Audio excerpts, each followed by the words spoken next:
While I was in Washington, I was able to get a lot of reading done on rules of the game, but the book that I finished right at the beginning of that trip, the book that I was reading prior to that trip, was called, get it to focus, Me, Myself, and Bob, by Phil Vischer.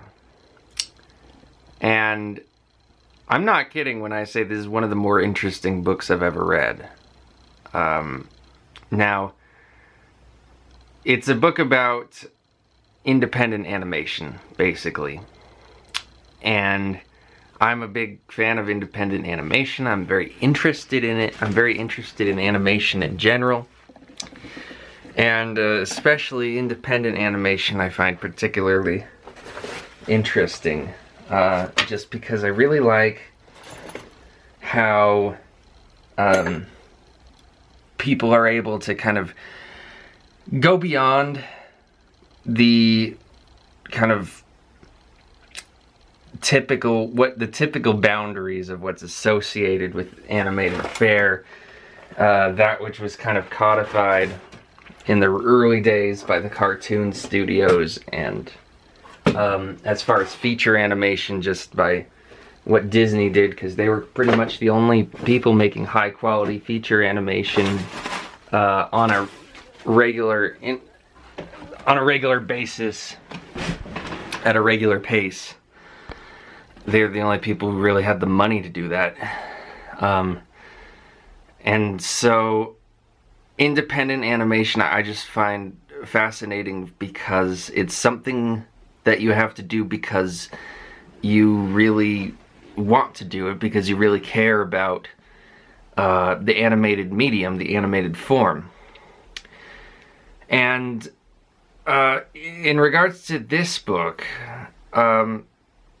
it's interesting because it's about independent animation, and it's about as indie as you could get back in the early 90s.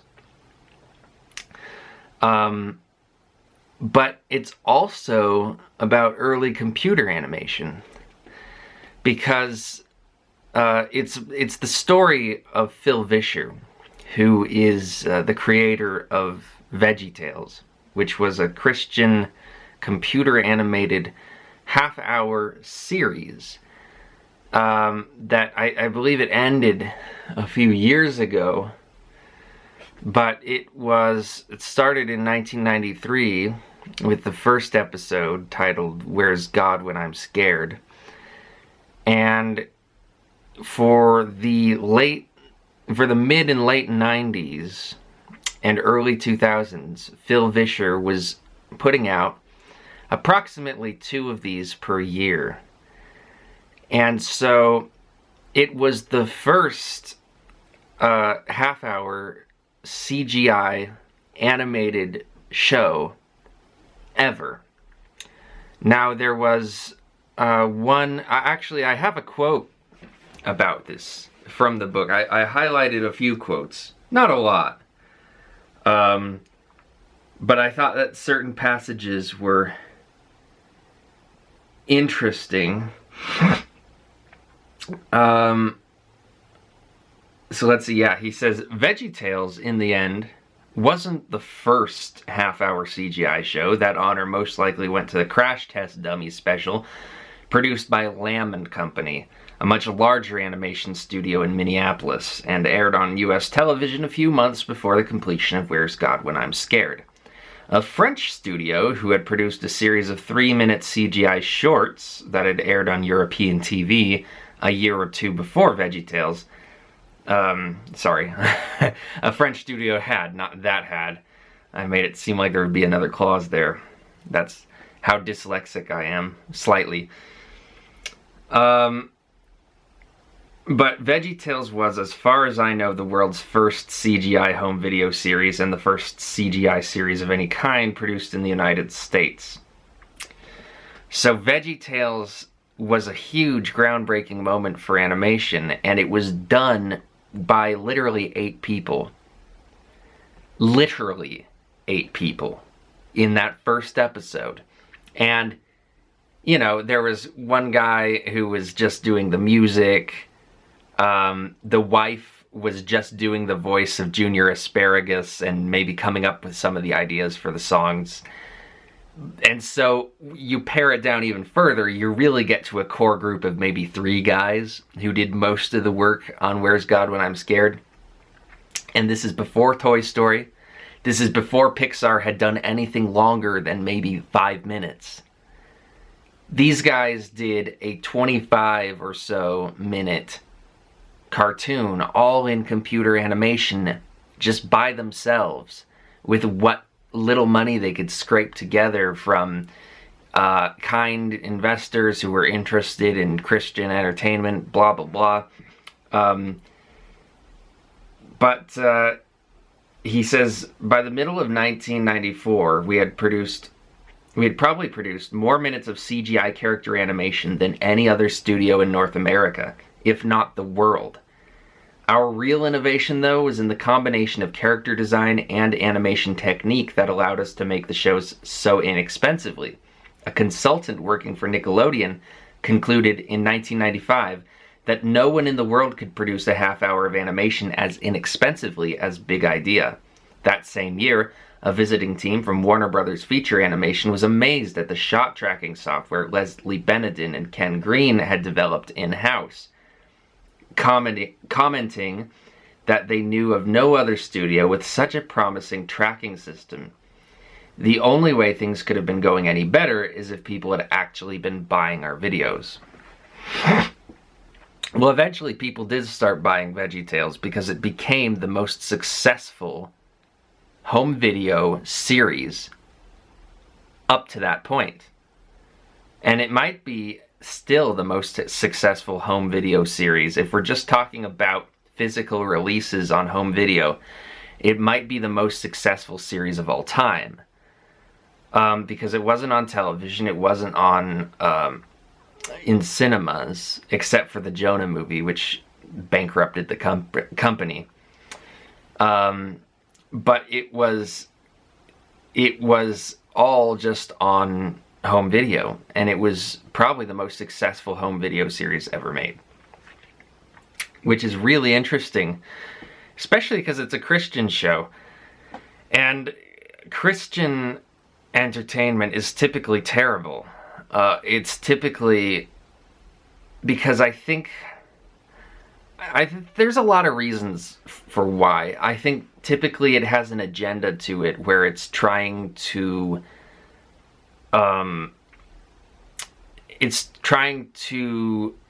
present and market this sort of religion to an audience rather than tell a good story.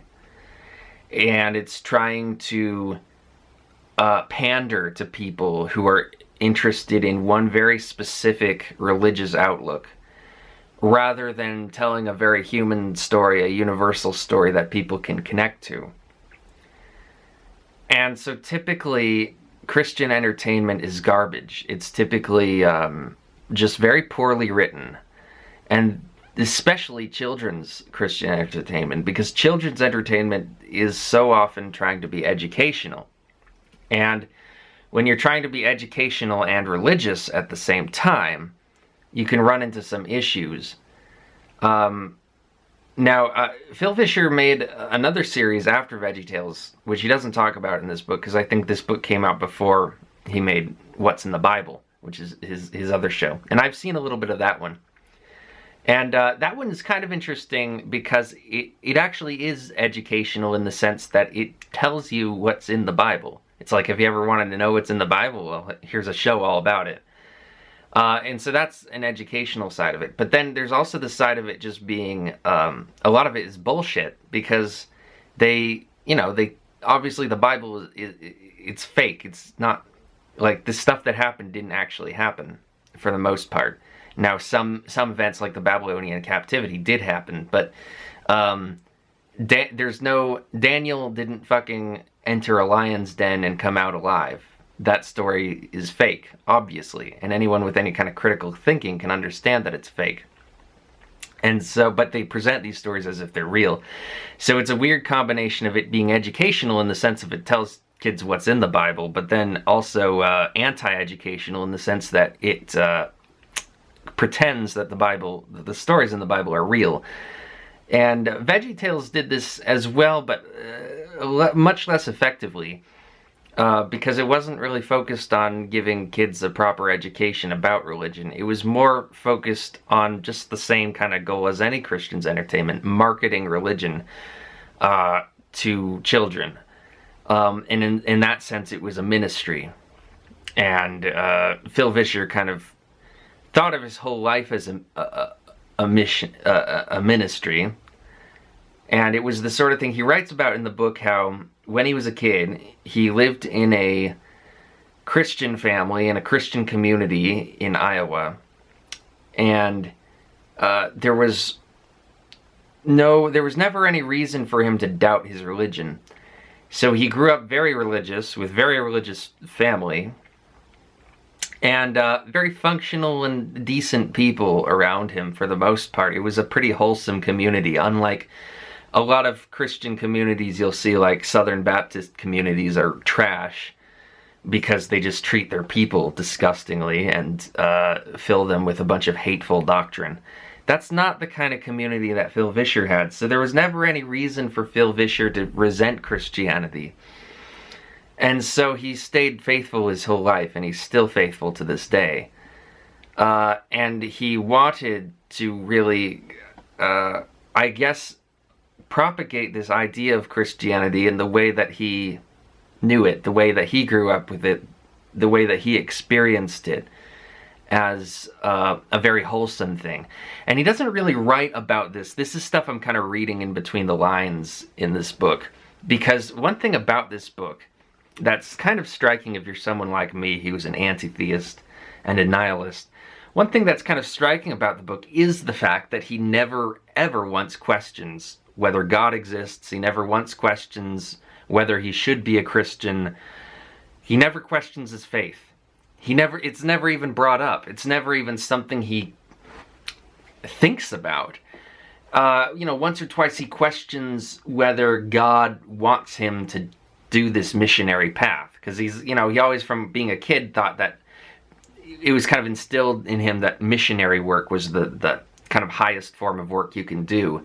But he didn't want to be a missionary who goes to different parts of the world because he's a very shy person. And so he wanted to find his own way of doing that. But then he questions whether this was God's idea or his idea. And if it's his idea, then it's more of a pride thing.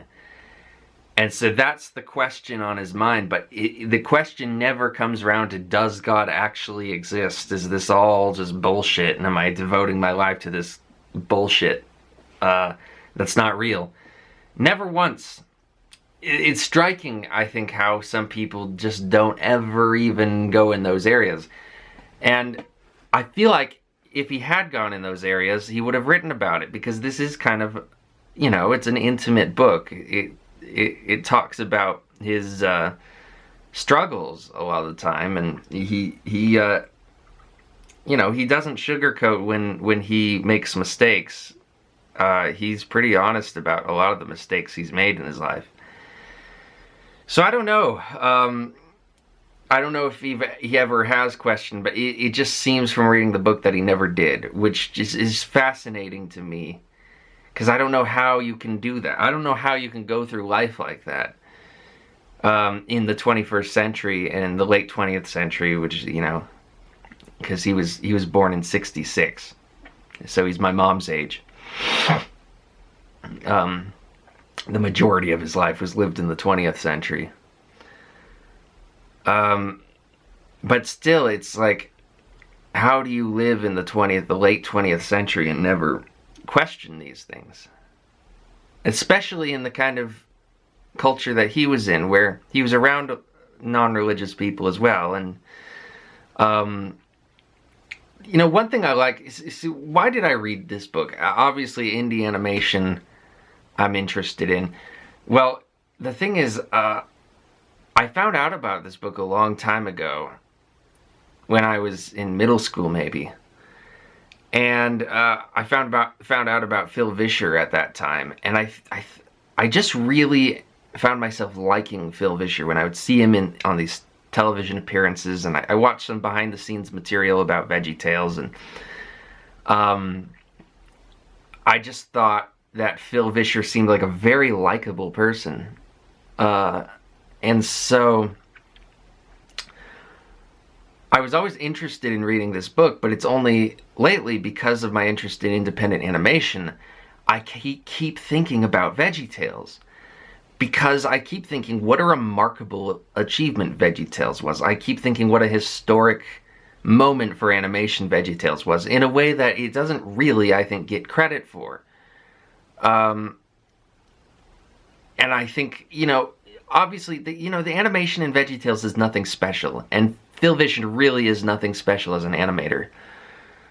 He's not like some animation auteur. That's not what he did for animation.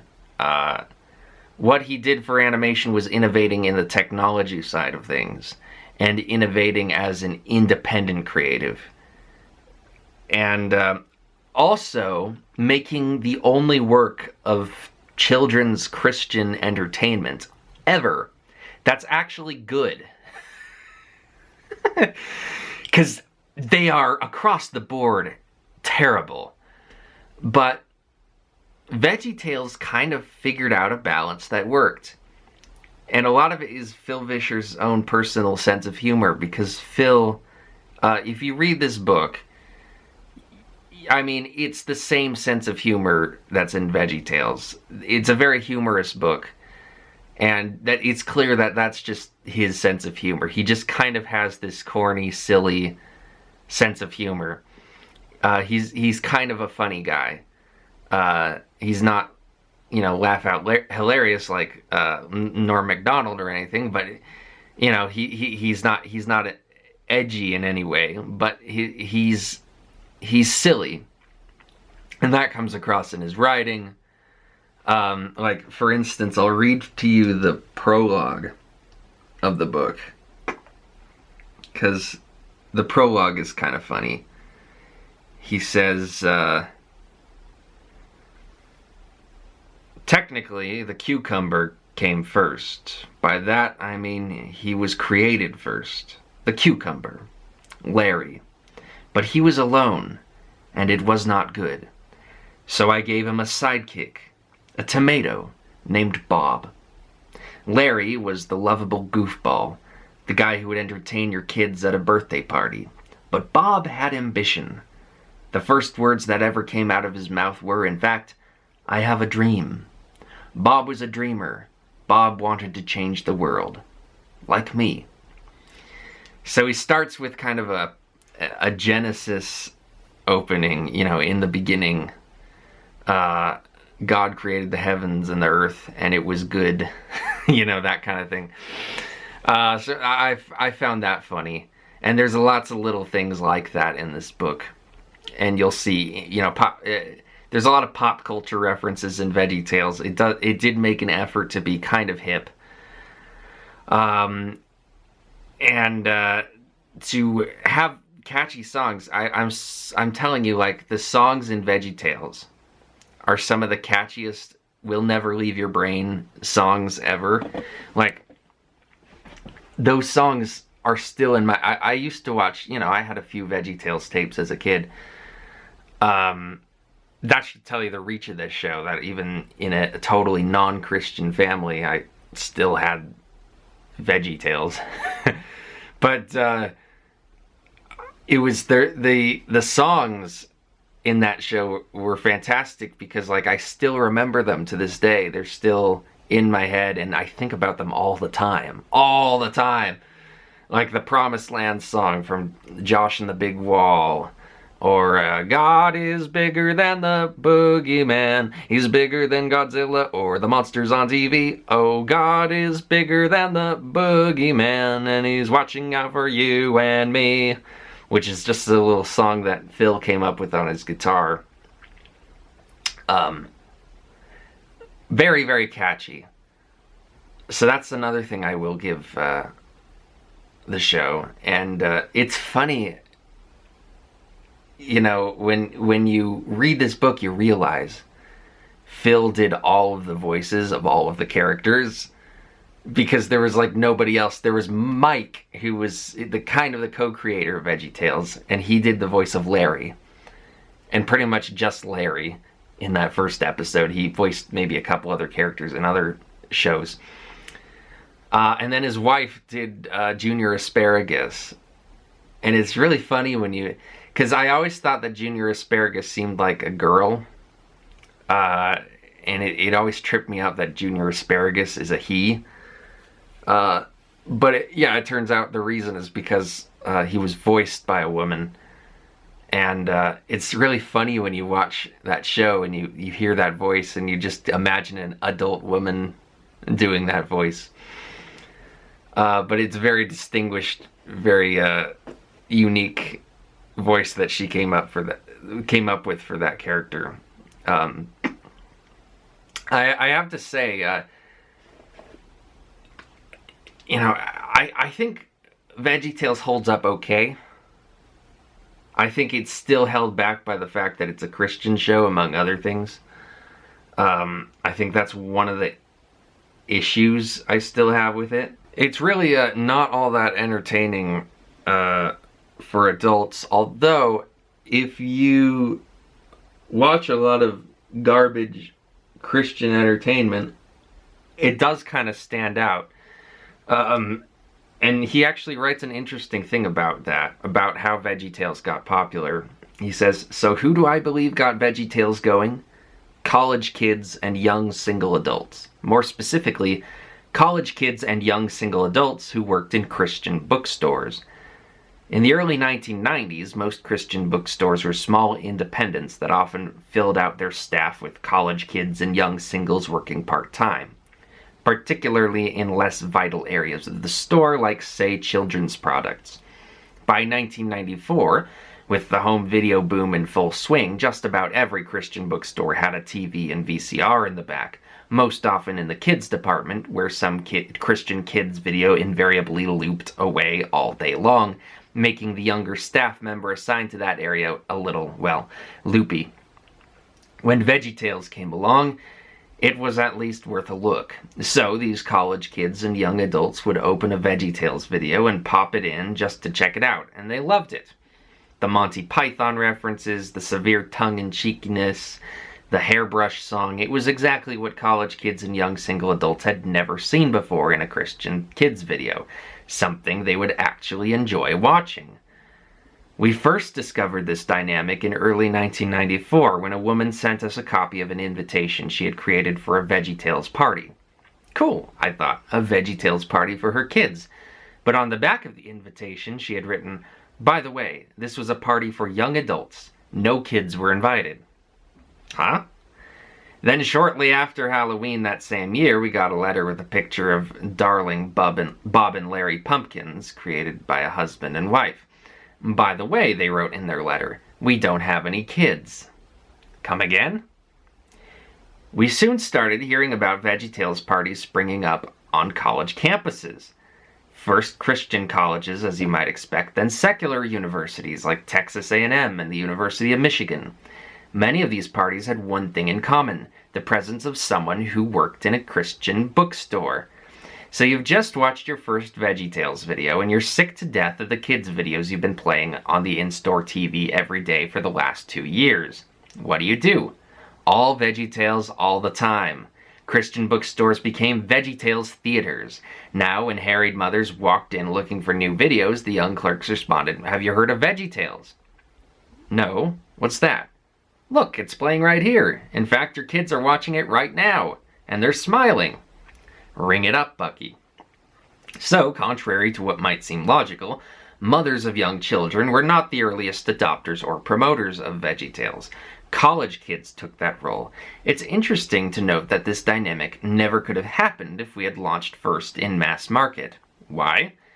Because in the world of Walmart, Target, and Toys R Us, the store clerks can't touch the VCRs. Walmart knows the value of in-store exposure on their TVs, and they guard that airtime religiously, using it as a bargaining chip with key vendors. If a store clerk had swapped Walmart's in-house reel for a VeggieTales video, that clerk would have found himself or herself slinging fries at McDonald's the next week. Had the clerks in local Christian bookstores not been able to play the videos they liked, moms may never have bumped into VeggieTales. Big Idea Productions may have gone out of business before anyone even knew we existed. As it happened, exposure through Christian bookstores was the fuse that college kids had just lit. Bob and Larry were ready to explode. So that's a really interesting passage, because it shows, C.S. Lewis, and I think this is something that Phil Vischer quoted in the book, because it's from C.S. Lewis, and I know that Vischer likes him. C.S. Lewis said that children's entertainment that can't entertain adults is just not good children's entertainment. And so what you see here is that people who are tired of watching stale, banal, trite, and dumb kids videos put on VeggieTales, and compared to all that stuff, it seemed like a godsend. And so it became, kind of the big fish in the small pond. But it also proved to have a certain reach that went just beyond, I think, people trying to inculcate Christian values, which I think is what the Christians wanted. One of the things that got VeggieTales off the ground was the fact that it was a Christian show, because there are a lot of investors who have a lot of money who are Christian, and they believed in this project because it was a Christian project, and they thought that if it was successful, it could do good things for Christianity. And that was why Phil wanted to make the show. That was why he was so intent on it. That, and just the fact that he always had a passion for filmmaking going back to when he was a kid, and that's an interesting story too. But it was what got the investors to put money into it, even though it was just like a couple guys and a computer. That was all they had to work with, was the fact that it would be promoting Christian values and Christianity, and it could be a big mass market tool for that if it manages to take off, and it did. It was a success initially. But it took a lot of time for them to build that kind of success. Lots of great stories about the production of that first VeggieTales short, but I want to kind of go back to him being a kid and fascinated by filmmaking and storytelling, because that's a really interesting story as well. Because he was doing visual effects before CGI. Back in the 70s, he was making home movies and school project movies. And he was learning all the techniques of filmmaking just with the Super 8 and whatnot, the cameras that he could get. But also visual effects, not just special effects, VFX, where you would have to use light exposure techniques and blah blah blah in order to achieve effects on screen that didn't happen in camera. He was learning that stuff on his own, just figuring out how to do it. So he's really a kid who was very intelligent, very kind of nerdy, and if he got interested, like he was fascinated by reading technical manuals. That's how nerdy this kid was. He would read technical manuals for fun. And he eventually got an Atari 400 computer. And I'll tell you how nerdy this kid was in the 70s. Gets this Atari 400. And in physics class, he's learning about physics and learning about how all of physics can be kind of boiled down to math. And he loves math and he loves logic because he loves the kind of follow through of logic, that one thing will invariably lead to another. And that's why he loved computers, and he read his manuals, and he loved coding, because it was cool to him how a computer could get an input and then put out an output just based on logic. And so he realized, wait a minute, if physics works on logic and computers work on logic, then maybe I can simulate physics in a computer. And so he invented computer animation all on his own in the 70s on his Atari 400, doing bouncing ball physics. And of course, computer animation was already a thing, and people have been working on it, but they've been working on it in, you know, these big institutions like MIT or whatever. And but he was kind of coming up with it all on his own, not long after those guys started coming up with it. And so I find that really interesting, how from the beginning he was a very innovative kid. And so, and it was always, I think there's always this kind of smallness to the story where it's just kind of him, and he's doing these things that are, when you think about it in the grand scheme of animation in the industry, they're big things. But then you read about him doing it, and it's just a guy in his bedroom on his computer. And that's what makes it such a cool indie story, you know? That's what I really loved about this story as an animation fan. And he talks about he would go to all the, they were called, what were they called? SIGGRAPH, the computer animation conferences. He would attend those every year. I think he went to the first one they ever did, and he kept going to those in the 80s. And at first, they were just about medical imaging and bar charts and stuff that was very, like, kind of business focused. There wasn't a whole lot of storytelling in computer animation in the 80s.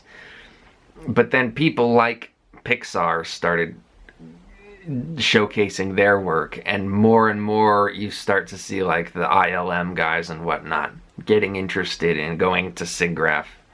And he even met John Lasseter during the release of his film Tin Toy, which was the thing that led to Toy Story.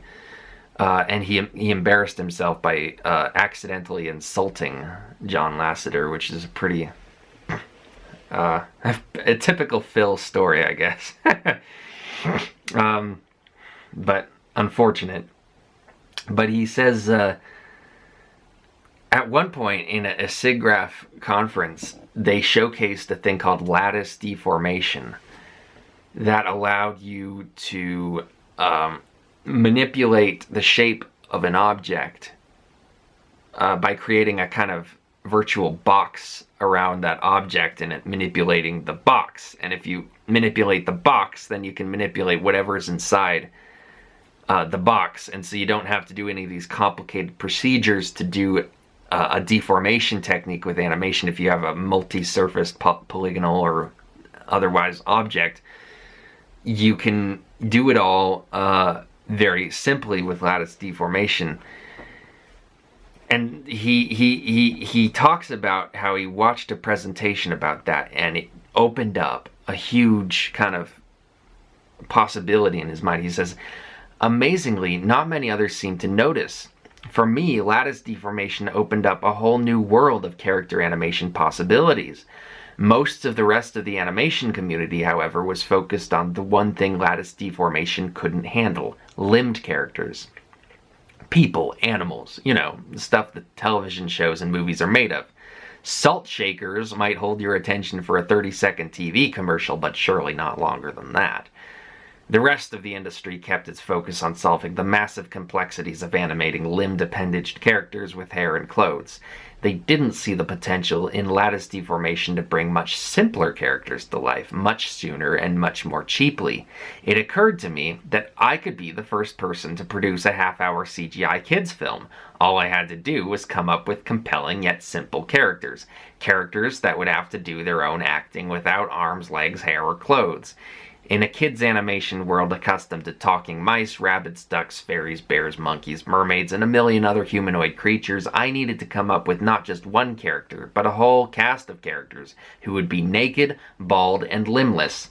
I wanted to sell them in Christian bookstores. As daunting as that challenge appeared, an even more daunting challenge was staring me down first. Where would I get the money to buy the gear?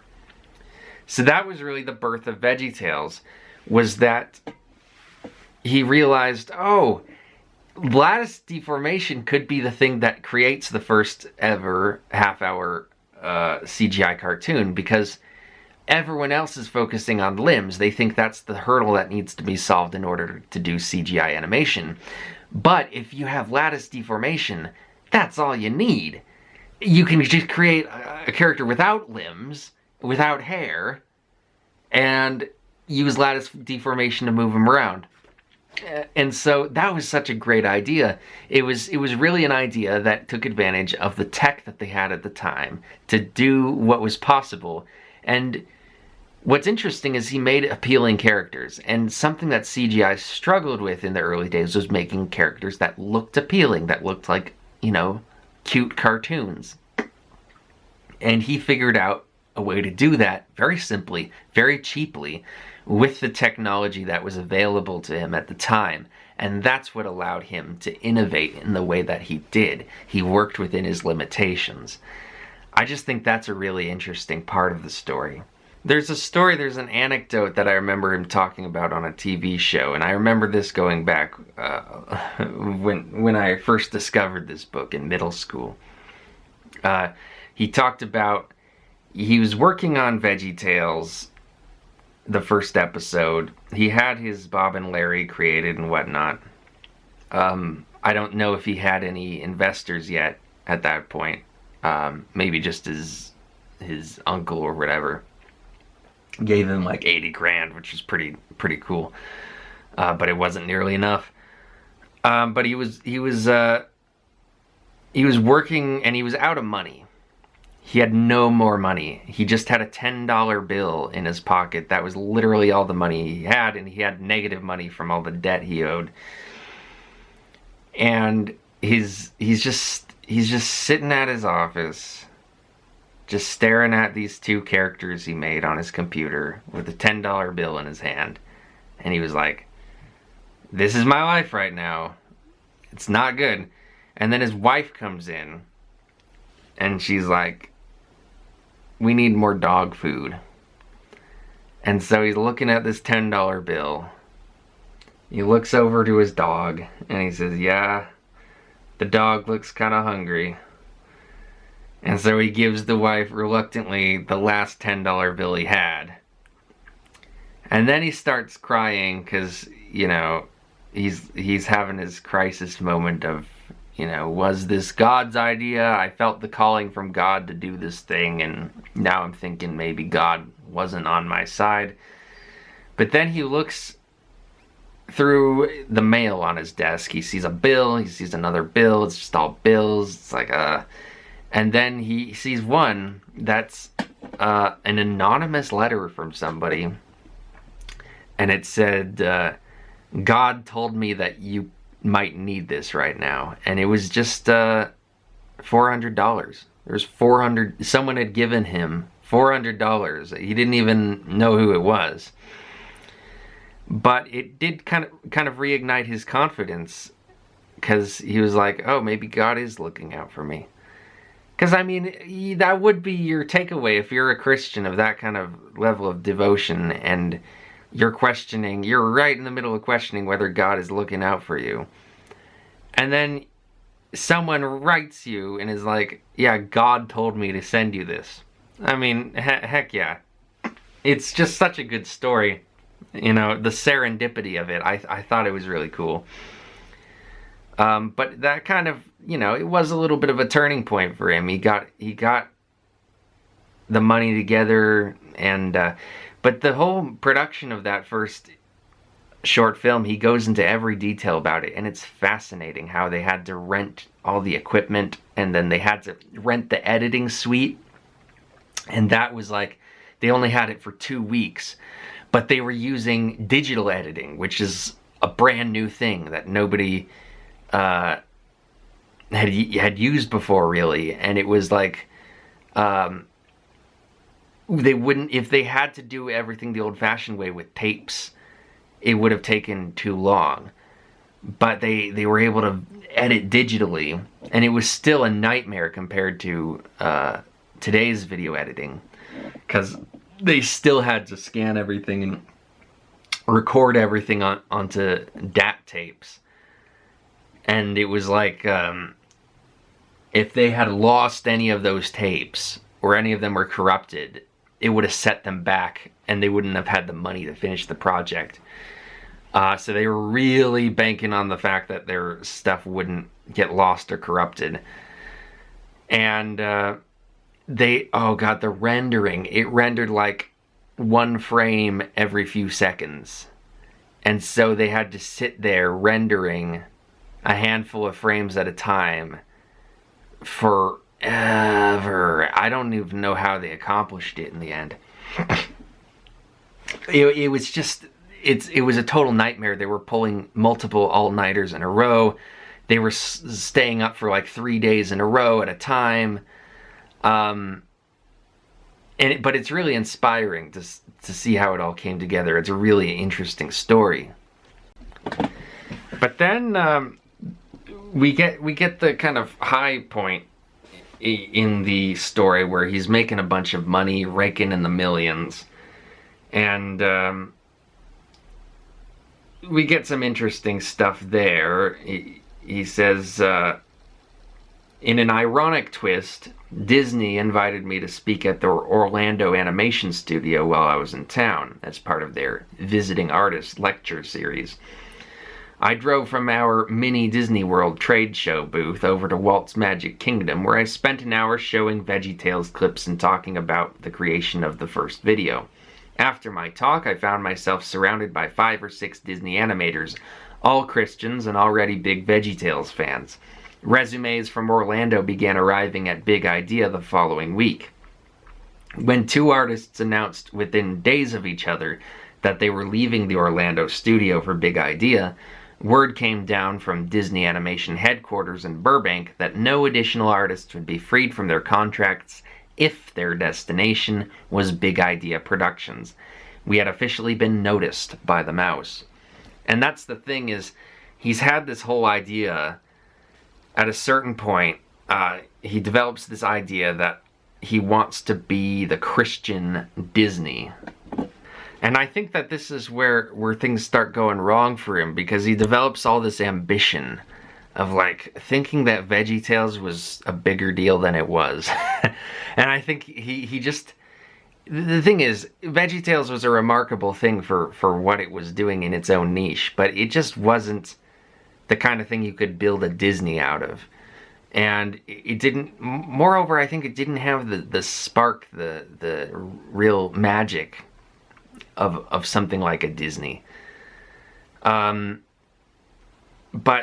there was always this kind of deluded fantasy in Phil's mind that he could just keep building and building and building this company, branching out and make a whole Christian media empire to take over the world. But it's like, it's a Christian media empire. It's not going to work.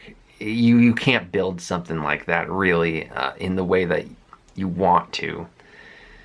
And part of the problem, one of the really interesting things about this story is when things start getting successful, how hard it gets when it's in that stage, because Phil's company, Big Idea, had an identity crisis where he you know, there would be no way for him to only hire Christians, because that would be against the law. And he wouldn't want to do that anyway. He wouldn't want to shut his doors to people who aren't Christian. It's just not his style. But at the same time, he wants to make it a Christian company, and he wants the company to be kind of a ministry. And so how do you balance those concerns? The thing is that what he read about, he read this book, this business book that said, like, companies have to be visionary in order to succeed. Let me see if I can find that quote. Truly visionary companies succeed, the research seemed to indicate, because their founders were more concerned with building great companies than great products. Truly visionary companies succeeded because their founders built their own personal goals and beliefs into the very culture of their organizations, from the highest vice president to the receptionist at the front desk.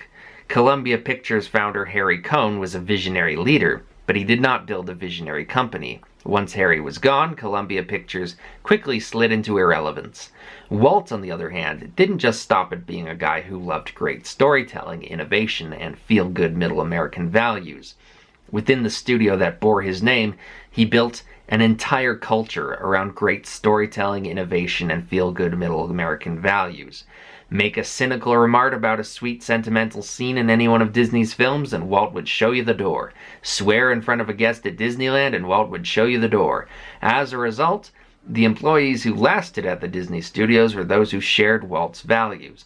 Those with differing values and goals were either weeded out in the interviewing process or left the company of their own accord after noticing they didn't seem to fit. And that's the story that you see a lot, like Brad Bird, for instance. He left Disney because he didn't fit with the values of Disney at the time. And so that's a very interesting thing. And what he realized was that his company had an identity crisis because he had a visionary idea, a big idea, visionary dream, and he was a visionary creator, but he didn't have a visionary company because he didn't really make an effort to make his company cohere, and to make sure that everyone was on board with his goals. And he was very shy about that because he knew that people were touchy about religion, and he didn't want to embarrass people or make people uncomfortable or not want to work for him because of being too religious. But that also created the problem where he was alienating the people who came on board because they were religious and they believed in the VeggieTales project. And there were a lot of those, too. And so it was half of his company resented the other half of his company, and vice versa. The Christians were like, I thought this was supposed to be a Christian company. Why aren't we doing more for Christianity? Where's the Christian culture? Why don't we have prayer meetings? And so he said, okay, I guess, yeah, we should have prayer meetings. So he called quarterly prayer meetings, and he said, hey, attendance is totally optional. You don't have to come. Everyone's invited, but you don't have to come. But then the non-religious people started coming up anyway, and they told him, well, we know that you're keeping track of who's coming to these meetings and who's not, and you know, if we want our careers to last in this company, we got to come to these meetings. And he was like, no, but that's not what I want. I don't want people to feel pressured to come to these meetings if it makes them uncomfortable, because he wanted to build a secular company with religious values. And it was just that kind of identity crisis can kill a company. And it certainly killed his company. Because it meant that he wasn't keeping in touch with people because he was afraid of his own employees and what they thought of him, because he wanted to be the boss that they could all be comfortable with, but he couldn't do that when there was such a division in his company between the religious and the non-religious people. And so it just kind of froze him up, and he's already a shy guy, and so he kind of stepped away and didn't quite engage in the way that he should have if he wanted to be a Walt Disney. But then he also, the financial stuff stressed him out. And he was pretty good at managing his own finances when he was working independently as the only guy doing overhead. But then when these other guys came in and they were like, we want to manage the overhead for you so that you don't have to. We want to do all the boring work that you don't want to do. He was like, okay, that sounds good, but then eventually they're handling all the business and they're ruining it.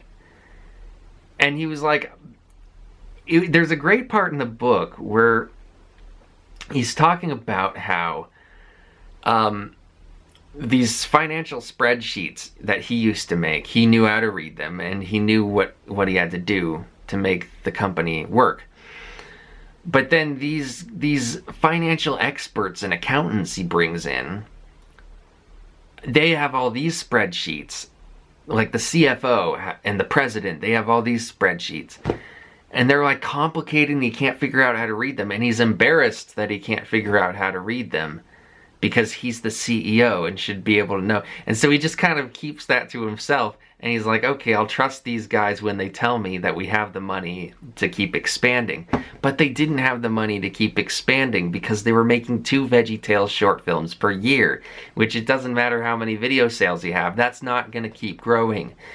People are like, it's not like normal products that you sell on shelves. Entertainment is a different business, but all the people he brought into the company were people from the, regular retail business or the wholesale retail store shelf business. And it was like they didn't know how the entertainment industry worked, and they kept being like, yeah, we'll keep growing in this way. But you don't just keep growing exponentially with entertainment like that. That's not how it works. And so, especially when you're only doing, you only have the people to do 2 cartoons a year. And the problem is they kept hiring all these overhead, like, HR people, and like all these people they kept bringing on who weren't actually animating and creating videos. And it's like, what the hell are you doing? Like, that should have just been obvious. Like, you can't invest in the overhead unless there's a plan for how to make the bottom keep growing. But the bottom, they only had the people they had at the bottom, and they were like, yeah, let's invest in this overhead because we'll need it in the future. In the future? How about invest in it when you need it? And so it was a horribly mismanaged business. And Phil, because he stepped away from it, if he were in charge of that, if he were his own CFO and president still, that wouldn't have happened, I think. Because at one point, he like, let me see if it's in the notes here.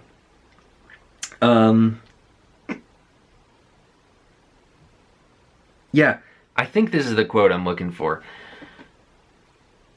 Well, there are certain hurdles we have to meet to remain in compliance with the loan agreement, my CFO said.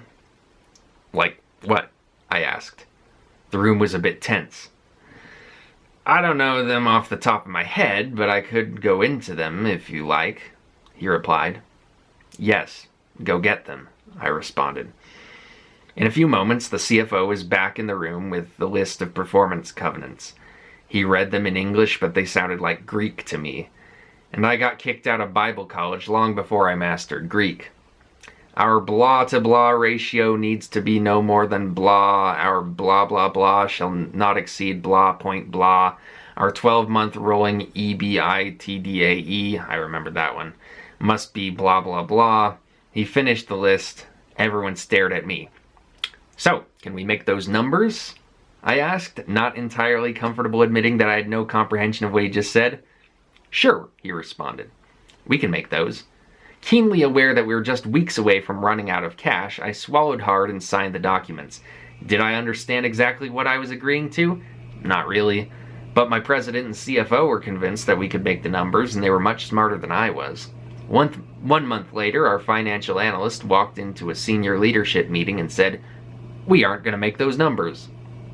I signed the loan agreement in August of 2000. By September of that year, we were already out of compliance, effectively giving LaSalle Bank the right to shut down the company and sell all of its assets, including, of course, Bob and Larry.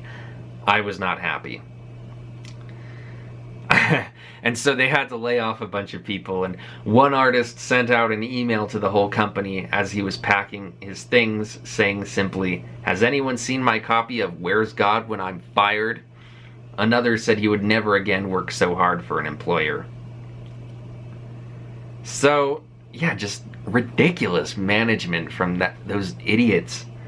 And, you know, he's very diplomatic about it in the book, and he lays a lot of the blame on himself, which ultimately, as the CEO, he is responsible. But God, the fucking idiots he had working for him. I just am astounded reading the book. Like, they just keep... The accountant actually was the one guy who had some brains. He was like, "We're spending too much money." Every single meeting, he was like, "We're spending too much money." They should have listened to the accountant. But the dumbass CFO and president were just like, "Yeah, we can just keep expanding and expanding the overhead." Like, why do you need the overhead? It didn't make any sense. It was like they were building this facade of a big company that didn't actually exist. And it bankrupted them. It's just mind-boggling that they let it get so out of control.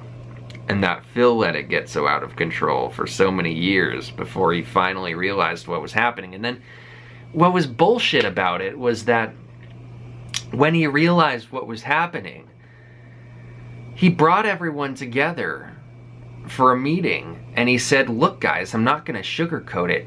This fucking sucks. We're not doing well as a company. We need to make some serious changes. This is bad." And then what was, and he, you know, he would talk about these departments are spending too much money on overhead.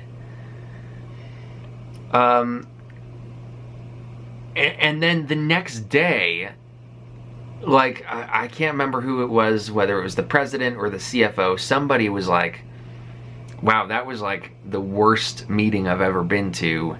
Phil, you fucked that up.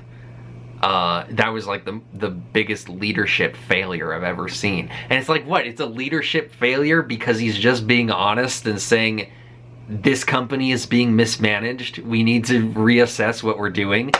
What a total joke. And so he was humiliated by his own underlings for that, and he had to issue this apology for just being real with people.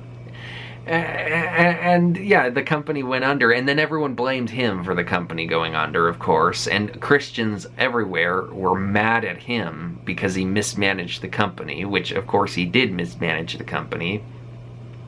But the specific ways in which the company was mismanaged were not his doing. It was because he stepped away and let these idiots be in charge of the finances that was the problem. Because, like, he looked at these charts and they had all this complicated bullshit, and eventually he was just like, "Okay, how many tapes are we selling?" Because if, like, how many tapes we're selling versus how much money we're putting into the company. That's what I want to know. It's really not that complicated. It's a simple, like, it's like calories in, calories out. Money in, money out. I want to know. And the number was, of course, ridiculously imbalanced. Because for some reason, these guys thought that that was how you manage a company. by looking like you have a big company when you really don't. So yeah, that was a big takeaway from this book, of just how incompetent some people are. And this is in the conclusion of the book. He says, "When we lose something, be it a job, a relationship, or a dream, we want to know why. We want to know whose fault it was and who we should be mad at. Because we really want to be mad at someone. So it was with Big Idea. If you've read this entire account, it's probably clear that multiple factors brought down Big Idea Productions. The Lyric lawsuit certainly sealed the deal, but it's unlikely that lawsuit would have happened if our dire cash need hadn't forced us to switch distributors in search of new advances. So Jonah is to blame. That's the movie they made. Well, maybe a little, but certainly not entirely. True, if Jonah hadn't been put into production, the cash needed the cash need would have been less. But what if we'd had the production management in place at the very beginning to produce the film for my $7 million goal, and the discipline to see that it was marketed for $7 million as well? And remember, as of April 2000, the company needed $20 million to survive through the Jonah production, even though Jonah was at that point only a $7 million film. That's what I'm talking about, the ridiculous overhead. The rest of the money was needed to cover a gross overhiring in areas like marketing, human resources, and design. And what led to the overhiring? The wild enthusiasm of 1998 and 1999, inspired partly by exponential sales growth up to that point, which is unsustainable in the entertainment industry. You don't just keep growing in entertainment. That's not how it works. Partly by the general irrational exuberance of that era in business history, think.com, and partly by the misreading of the VeggieTales business as a packaged goods business rather than an entertainment business. So the members of the first executive team are the villains. You could probably come to that conclusion, but I don't think you'd be right. I mean, can I really blame packaged goods executives for attempting to use packaged goods marketing techniques to sell films that ultimately show up on store shelves as packaged goods? Yes, you can. That's where Phil is being generous to these people. I say, yes, you can blame them. But yeah, so, you know, Phil was working really hard, doing a lot of things for the company as the CEO, but he couldn't be everywhere, and he entrusted these things to these people who were supposed to be smart, and they let him down. And he should have been more aware. He should have listened to his accountant more.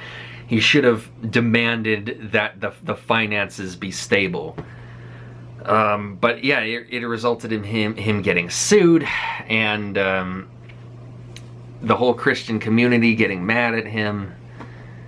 And but he learned a lot of good lessons from it, and he learned a lot of lessons about pride, I think.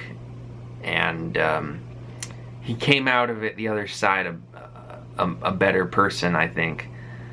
And that was an interesting whole takeaway of the experience, is that it's really about him wanting to do this good thing for God, but it was really just about him wanting to build up this idea of himself as the Christian Disney. And so it didn't really have much to do with God in the end. It was honestly kind of like a prosperity gospel thing that he convinced himself of. And the thing about Phil is that he's very much against that sort of thinking, that prosperity gospel. He's very against Christian fundamentalism. He was even in a documentary. If you watch the trailer for it, he's the first person who shows up. Somebody sent me this trailer for a documentary called God and Country, I think.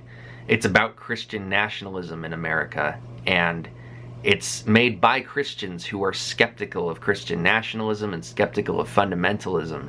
And he was the first person who shows up in that trailer, and that's another thing that led me to read this book, because it's just serendipity. He kept showing up for me.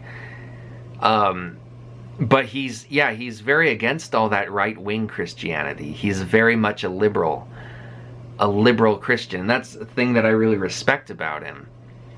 And so he kind of got sucked into this trap of, oh yeah, my business is going to succeed because God is behind my business. But no, God wasn't behind his business. He was behind his business, and he should have been more aware of what was going on in his business. And so, yeah, I mean, I've never read a business book before, but this is a really great one because it's a personal account of success and failure. And it covers a lot of different subjects that I've never really read a book about before. So I found that overall this is one of the more interesting books I've ever read. Definitely one of the more interesting memoirs I've read. It's not the most well-written book I've ever read, but it's totally engaging and interesting. And I highly recommend it. Me, Myself, and Bob. Check it out.